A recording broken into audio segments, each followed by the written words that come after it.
What's up, AfterBuzzers? Hulu Season 2 is now streaming, episodes 1 and 2 only, and we have special guest Tommy Dewey. You do not want to miss it. It's going to be mind-blowing. Mind-blowing.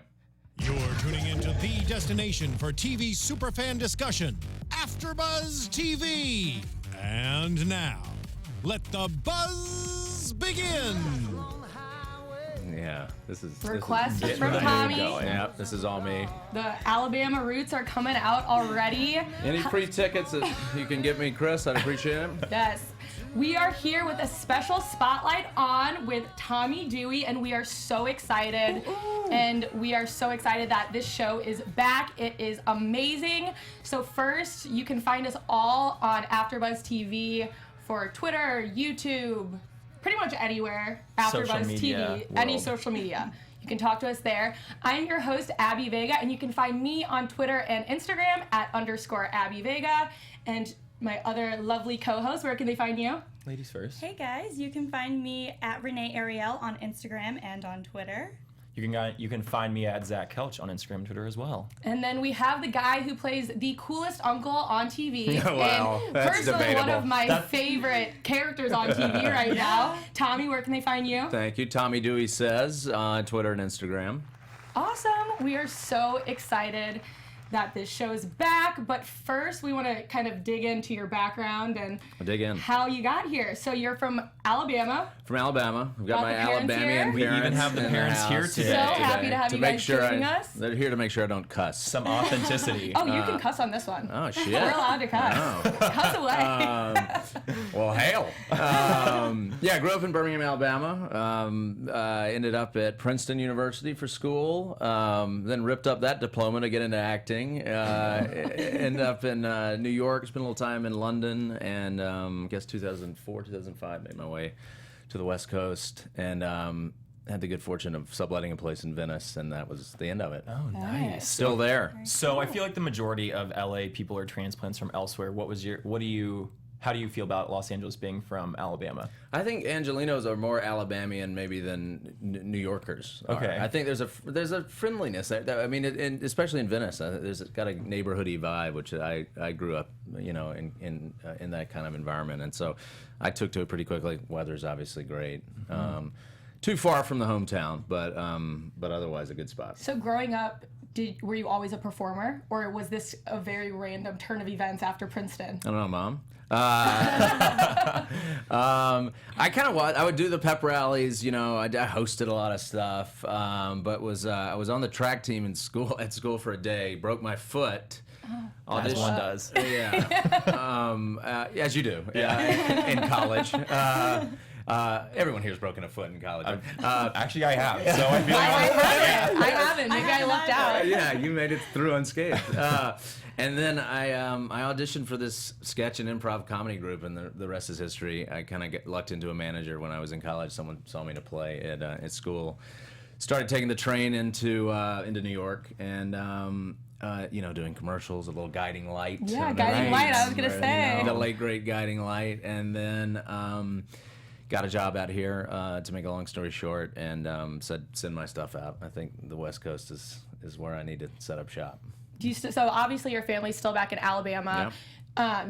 Is there kind of a culture shock when you go back and visit, or do you get to go visit that often? I know it's far, but you have to say yes, ma'am, and no, ma'am, yes, sir, and no, sir. So I forget those manners if I spend too much time away from home. But no, it's a really friendly, wonderful place, and I go as often as I can to kind of check out for a second. There's a different pace. It's interesting because of all the roles we've seen you in. I've never noticed the accent, so I'm assuming is that Well, something I've that been comes driving around with my back parents and all forth? day. Yeah, blame these people because usually I can lose it, and I don't do it deliberately. It's just it kind of went away over the years, but it doesn't take much. So it comes back, goes away. Yeah, if I spend enough time on the phone with these two, yeah. I'm from Missouri, and some people sometimes tell me I have an accent. I'm like, I don't have an accent. Right. But I guess out here, yeah. I'm from the Midwest, so if I were to have one, I'd be like, oh, don't you know? Like getting a little too like Minnesota, yeah, Canadian there. But it's good. the Southern accent is mildly charming, right? Yeah, of course. no, for Bringing sure. the Southern charm to LA, I feel like I will say this: there's forget. certain words on, especially on Casual. Xander Lehman, who created the show, will have to stop shooting and come in and say that's not. I say the word ruin. I say it ruin. And, which is not a word to Yeah. most people, Yeah, but for that- whatever reason, that's what comes out of my mouth. So whenever that's in a script, we have to have a little chit chat about saying it properly, so that the audience Knows what you're saying. doesn't yeah, write me if off I as a heard complete that, fool. I'd be like, what is that? I'd Say like that look again, it up. please. I'm like, do I just not know I this don't know word? why. My mouth just does not want to make the proper shape to say that word, but. Good thing you got someone to direct It's you and nice. A little change it. diversity up in Los Angeles. That's Yeah. right. That's right. Yeah, it's a melting pot. It's a melting pot. It is. So your first TV role is what I liked about with you with Amanda Bynes. Yeah. That's, I mean, Amanda Bynes back in the time. Let me say, back She in the was day, rocking. Amanda Bynes was the sweetest, most professional person. So I have nothing bad to say about her, and it was a great gig for me. It kind of got me on It was. on the That was a map fun out here. show. Yeah, Yeah, it was it a really fun was. show. It got me in front of Warner Brothers, who ended up, asking me to do something else later that year, and it got me going. But I'll leave it at that. Yeah. My experience was totally great, and it was really fun. You know, big multi-camera comedy, of which I've Right. done a few, or those live action comedies Yeah. are fun to do. And then big breakout role in the Mindy Project. The Mindy Project was a What great was your get. experience there? What? I had run into Mindy I'd known her a little on and off, and I ran into her at Ellie Kemper's wedding. Ellie Kemper is a good. She's from St. Louis. St. Louis, yeah. St. Louis. Casual name drop. Represent. And she goes, I'm going to be dropping them all night. And she approached me and said, I had read for the Chris Messina role on the show, and obviously he's brilliant on the show, and it went to the right person. But she approached me at the wedding and said, I think you'd be good for the show. And you have those, talks on and off, and in Los Angeles, and don't make much of them. But sure enough, 2 weeks later, I went in and read for the Josh role, and the rest is history. Did I think 9 or 10 of them. And now you guys are buddies back on Hulu. Yeah, that's right. That's kind of cool how it all She turns won't let me have around. my own thing. Mindy, just calm down. It's Give him a Tommy's break. thing. Leave it for him.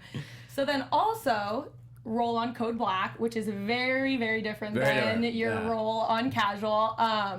Do you prefer the drama or the comedy over the other, or is it kind of fun to get to dip your toes everywhere? That I prefer variety. I think the Yeah. reason that I took to this job and thank God I get to keep doing it is because I get bored very easily. So being able to jump in and out of different roles is fun. And Michael Seitzman, who created Code Black, also created a show called Intelligence that was a CBS show that I think they did maybe a full season, half season. And I did a guest role in that, and we stayed in touch. And so it was great to get that phone call and play a kind of heroic, selfless guy. Yeah. Which, as we know, Alex is not. Oh, No. really? No. He seems so selfless. He went there for a second with Carl, and then he gave up real quick. Yeah, for the record, he cared about a dog for 1 week. It was a cute dog. If he didn't care about the dog, we'd have bigger issues because that dog was adorable. Right, and for the record, because I get flack about this, Alex did not kill the dog. Are people I get a confused? lot of Twitter flack really that killed the dog? I'm responsible. All I did was give the dog back to the dog seller. Which is the responsible thing to do if you can't take care of a dog. So yeah, I okay. didn't send it to the pound, so. Oh, sending it to the pound, I can see why people would get a little upset. And it really, that was a Yeah. really, thing I love about my show is that you can get to the end and have those really moving moments about Alex, kind of falls flat on his face. His sister's betrayed him, and he goes to pick up this dog, and it's not there anymore. It's just crushing. That is really sad. But There were 6 Carls, by the way, in real life. There were. Really? We had a rotation of 6 dogs because a Because you puppy. had to do so many takes. Yeah, a puppy like that. You get a good 20 seconds and it's crapping on you. So That's like there were 6 when of they them. like cast triplets when there's one baby roll, Yeah. they're like, give me the most amount of a baby and we'll use it. Exactly. And so now I want to talk. Now we're talking. Yes. That Thank is you. something that you co-create, wrote, star in. all that stuff. My buddy Tug Coker and I had this idea about kind of has-been NFLers, not the Tom Brady's of the NFL, but sort of second-tier quarterbacks who wash out of the league and are looking for what to do with the next phase of their lives. So they enroll in sports broadcasting school, bring all of the ego they had as athletes, but are just awful broadcasters. And so it follows them in kind of 8-minute chunks. We did 7 episodes for this season. We partnered with one of LeBron James's companies, Uninterrupted, Warner Brothers digital unit, backed us, and it'll be out on Verizon platforms, AOL, Go90. I think in August, so cool. It's fun. You know, I don't do well if I'm not busy, so this was a side project that I was able to squeeze in right before we started season 2 of Casual. So. Yeah, are you guys just like both football buffs, or is it from you being always in athletics, I'm coming a through college fan. and everything? I'm a fan. He is one of these guys that knows every stat in existence, you know, he's a good buddy of mine, and he's a great actor, and we just never had the chance to work. So you know, you get to a point where you just got to cheat the system. We just wanted to work together. Right, and so when does it come out? It'll be out in August, and I don't have an exact date. Cool, yet, because I think it'll be very interesting to see this, because I was a collegiate athlete also, so I think sometimes what was your sport? I swam. Oh, nice. Yeah, That's tough. It wasn't great. Hey, coach. That's really impressive. I'm like the worst swimmer ever. But you know, I feel like it's a fine line. It's one or the other. But I think this is a really funny concept for me, and I think for a lot of my friends it'll be great because of I'm assuming a lot of the jokes you can play off of the athletic world. Yeah, with this. and I'm really excited about it. And it's just like there's a real opportunity there where sports meets comedy, because what do you do with your friends? You sit around, you watch a game, you make fun of the ref, you make fun of the player. And we were also through LeBron's connections and so forth and so on, and his people, Maverick Carter, got a lot of real athletes, real broadcasters on the show. Well, it's great timing for you, because I feel like that's becoming a really big trend lately of these athletes actually coming in and playing themselves and killing it. Like Blake Griffin, Mercedes James. Lewis had a great piece there. Kurt Menefee, who you know does NFL Fox, has a great piece near the end of the season, and so I can't wait. It was really fun. It kind of low key shot it really quick, and got it done, and I think it's good. Is it going to be just a season thing, or are you guys going to try to... We've designed it as kind of 3 small seasons, Okay. and we'll see where it goes. You know, hopefully it finds a place and an audience, and if it does, we'll keep doing it. Well, maybe we'll be covering it here on AfterBuzz once Please, it comes out. Yeah. We don't cover any little short digital shows. That could be a fun little Look thing at to us. do. Revolutionary. What I hear is you committing to covering it now. So Yes. I'll be back in August. I have proof. We'll have the contract outside the studio. Did you get to meet LeBron? Is that I've a not random no. question? As I understand it, when LeBron is in season, he is very serious about his basketball. So is it... no, but he and Maverick, you know, they are hands on in terms of what they want to produce creatively.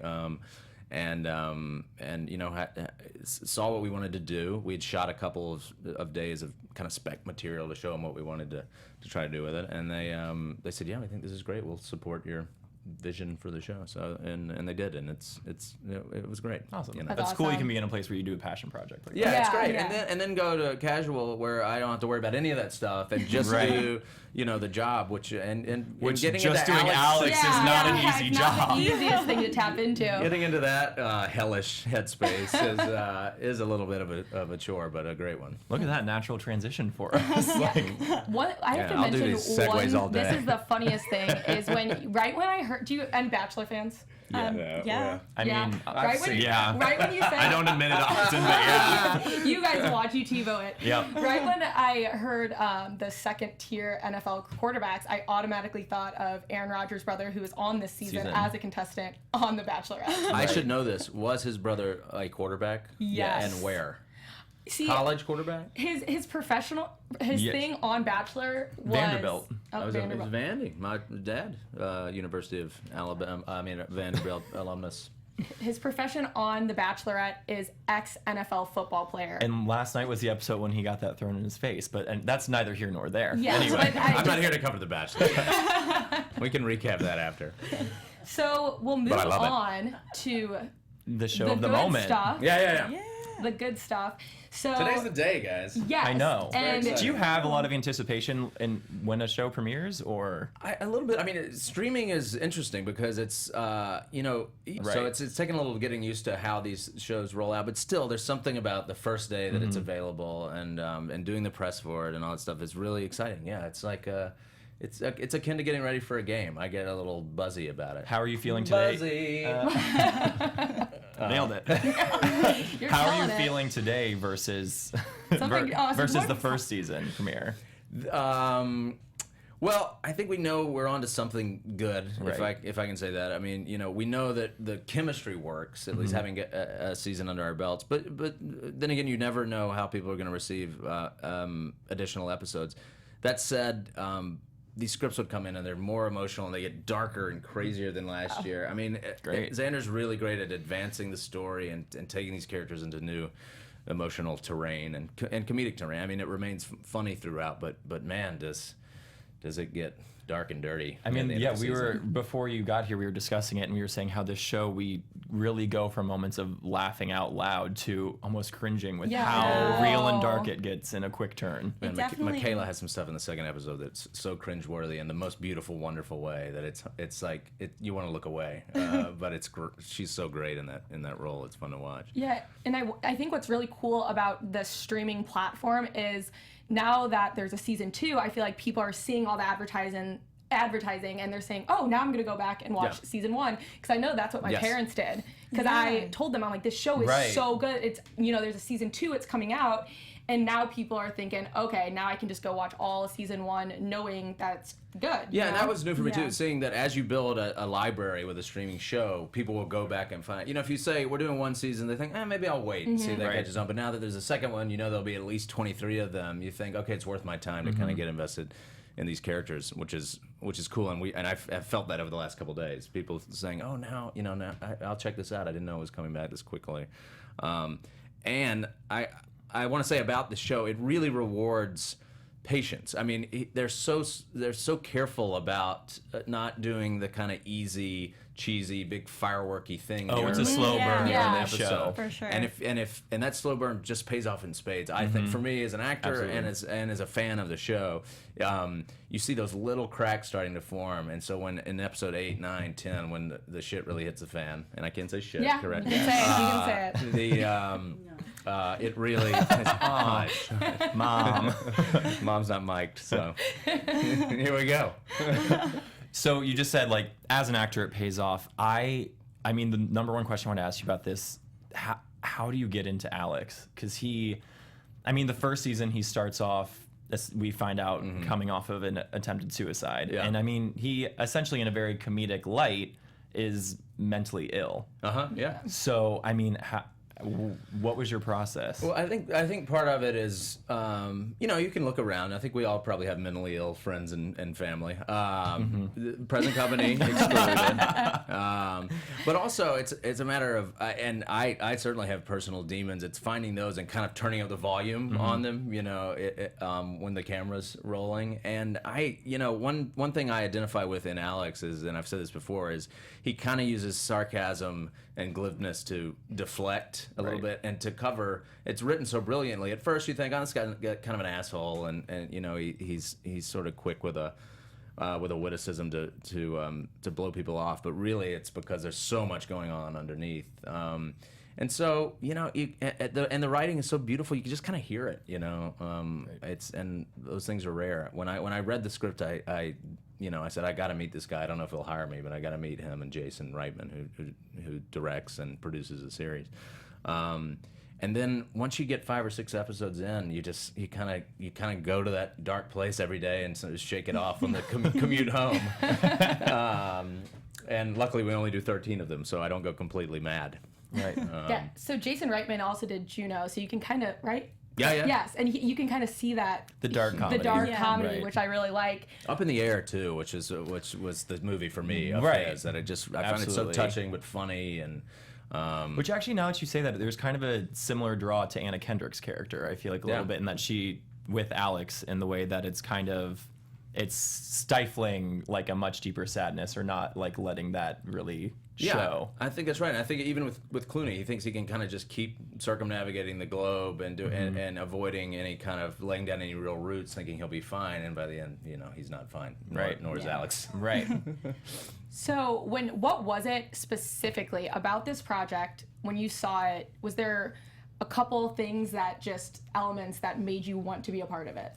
I like that it's funny without going anywhere for a joke. It doesn't have those hyperverbal, silly. It didn't have a silly quality that some TV comedies have, but to me was still very funny. And I'd been on a little run of doing comedies that were very much in the comedy genre and didn't have the sort of guts to it that Casual has. So it was the emotional component. Plus, I found it really funny in a really dry way, and then the Jason thing was just I cannot say enough how much I appreciate him as a filmmaker. I just think his movies are so cool. And if you've seen the show, you know that he shoots it like a movie. I mean, it doesn't look like Very much television. No, it looks really good. And also, just from a business perspective, they'd already committed to 10 episodes, so it was not the regular. It's like, I got a job for a while. Yeah, I didn't believe it until they sent me the schedule. I'm like, oh, we're actually going to do 10? Wow. Because, it's the pilot, and then you wait on the pilot, and then that doesn't go. So, Well, is that a difference with Hulu? Have you found it? What have you found differently working on a Hulu show versus major networks that you've been on before?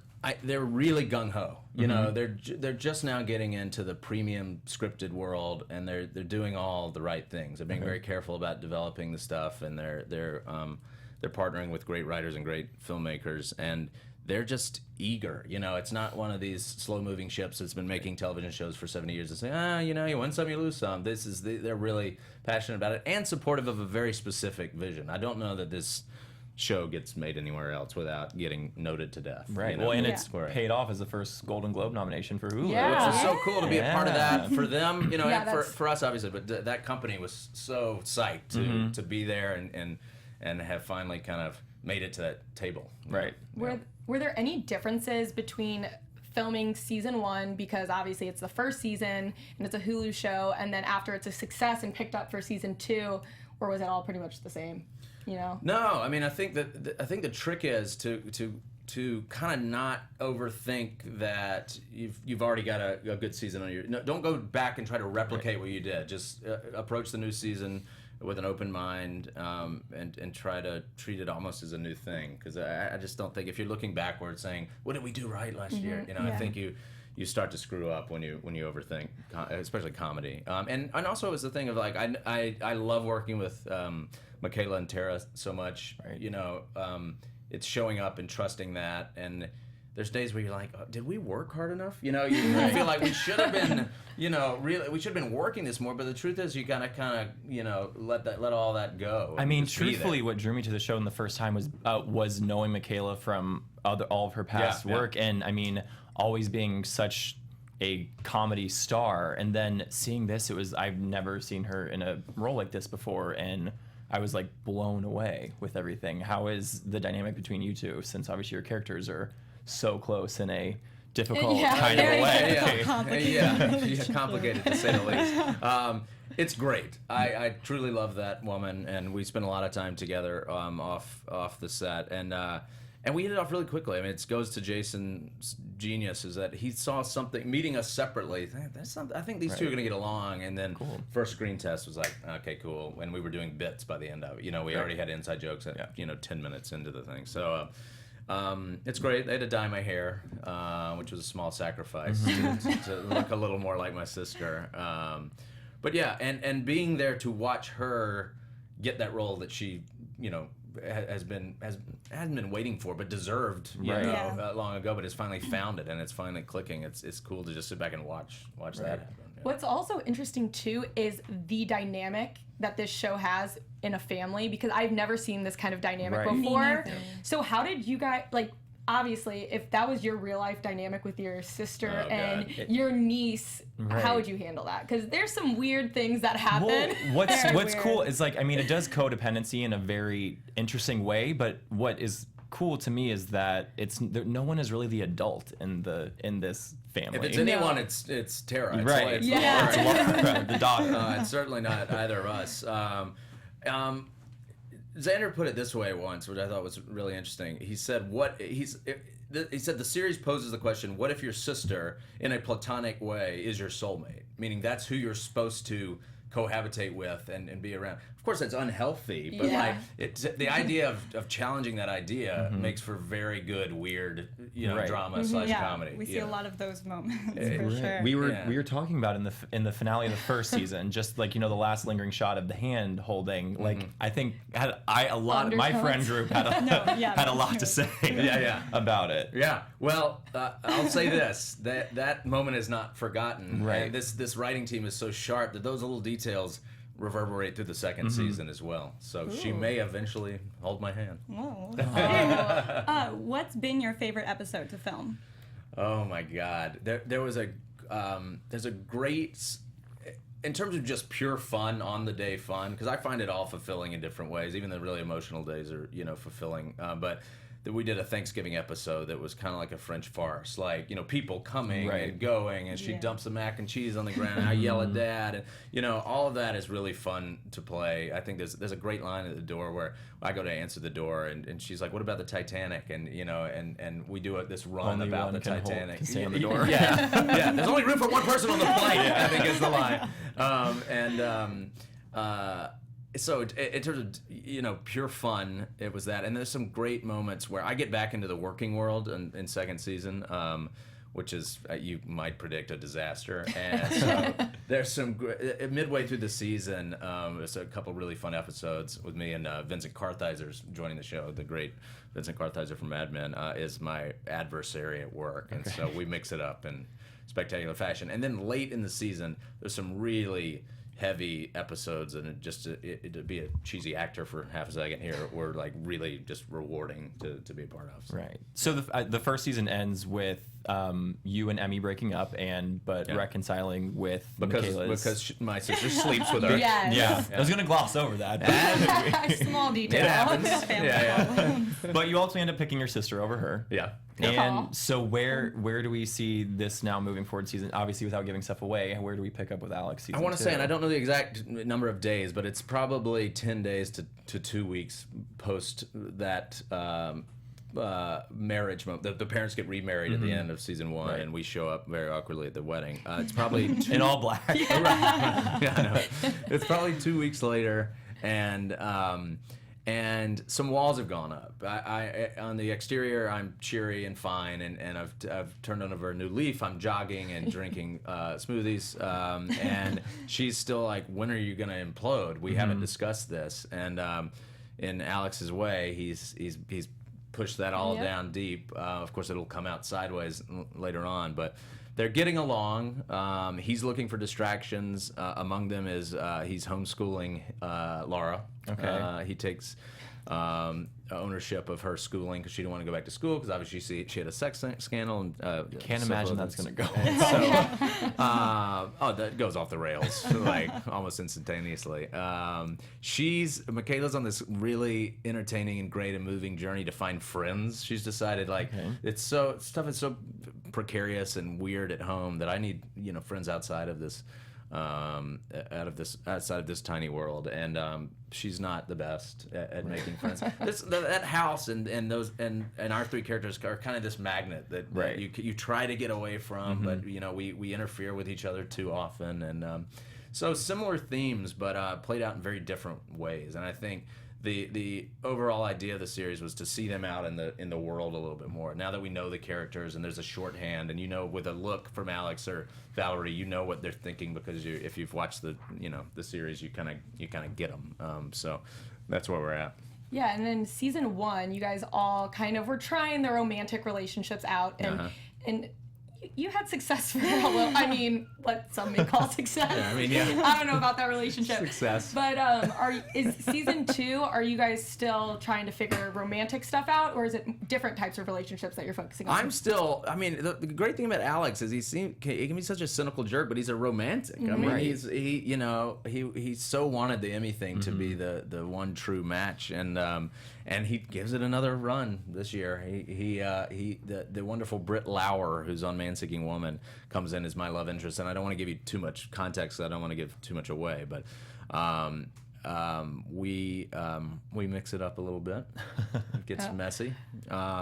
But it's not. Alex is doing less of the kind of girl of the week routine. Okay. Yeah. Okay. He's through that stage. Yeah. Episode 1, he's gone through the phases. Yeah. I was cracking up at The phases are really accurate. I don't know where They he pulled them are. from, but they're so good. They were. I was saying. I was That like, is that's pretty hand standard. guide. Yeah.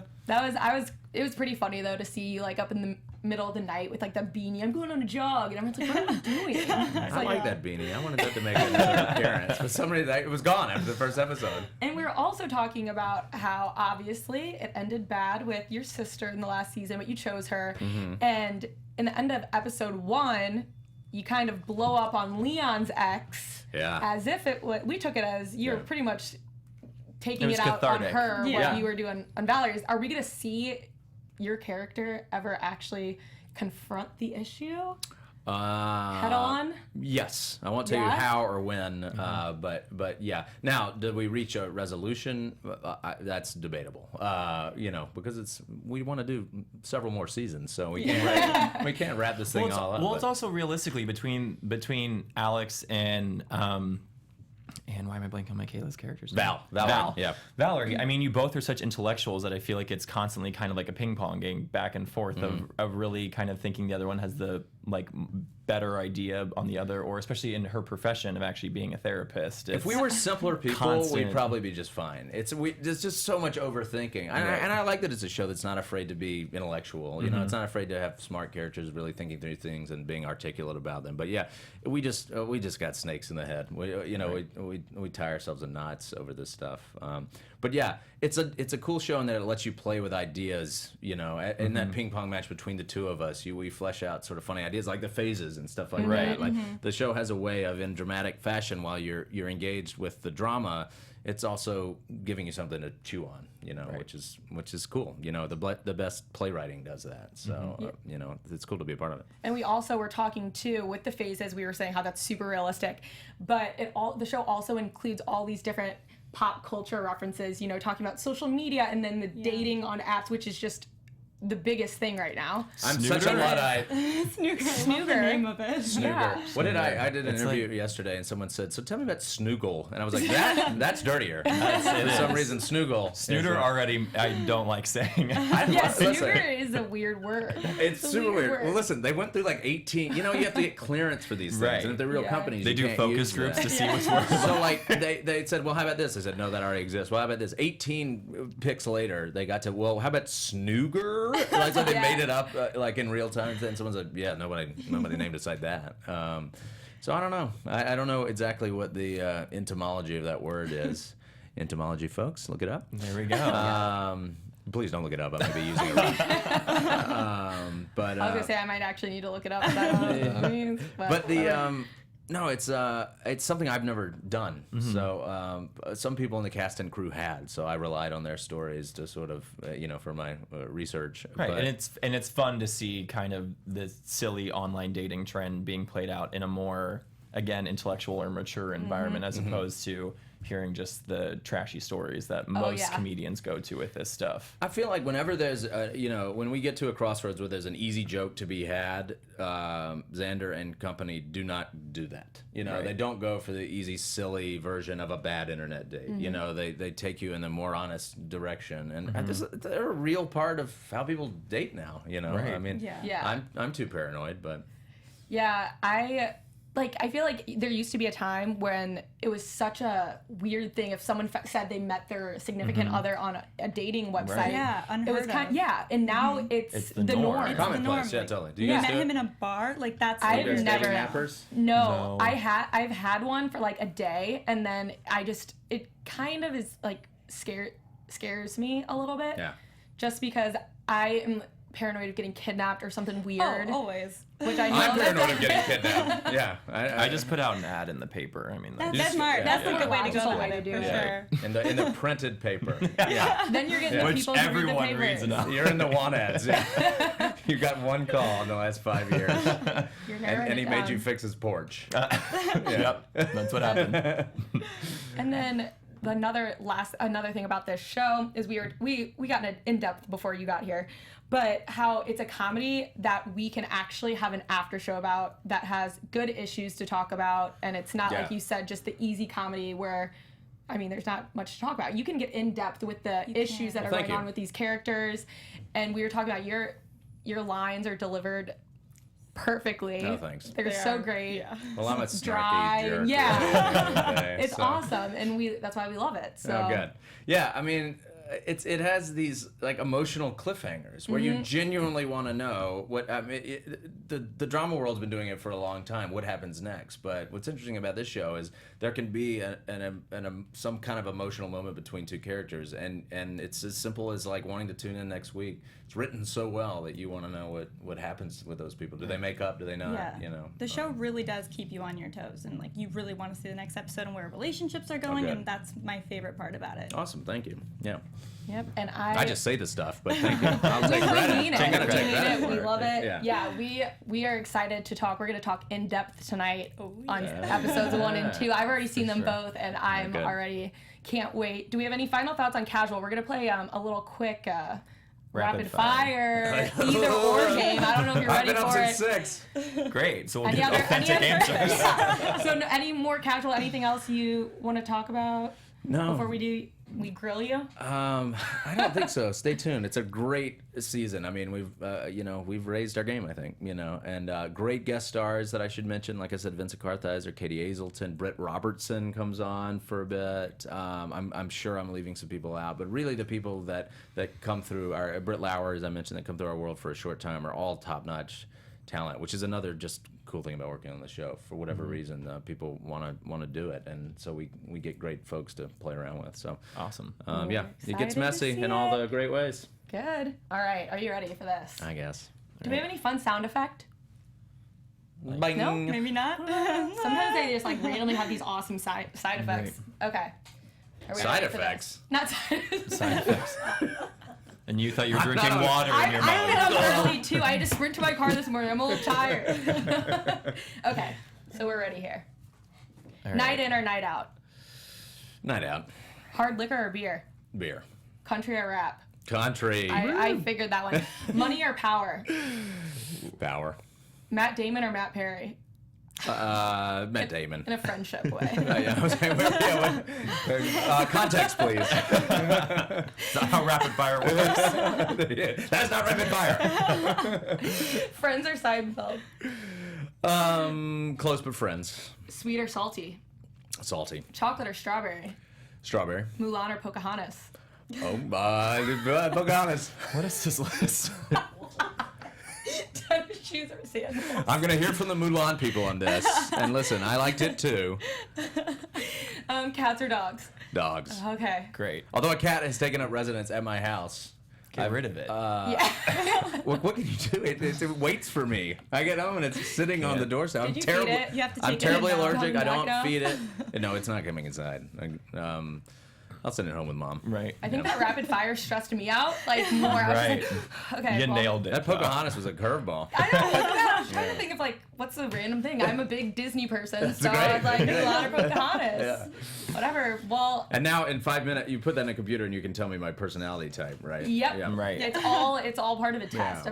A bigger thing that I'm doing here. This is a trick. Yeah. I'm getting committed. Yeah. Anyone else have any last questions, comments, concerns? No, obviously we just want to thank you for coming and stopping Yes, by thank you AfterBuzz so TV. much. Yeah, no, this was a blast. Thanks We're for so excited to have you here. So. Yeah. And remember, everyone can check out Casual on Hulu every Yes. Tuesday. The first two are there. Go home from work or school now. First Watch two are it. there. And then keep an eye out for what it. Now we're talking. In August, I August. wish I had the specific date.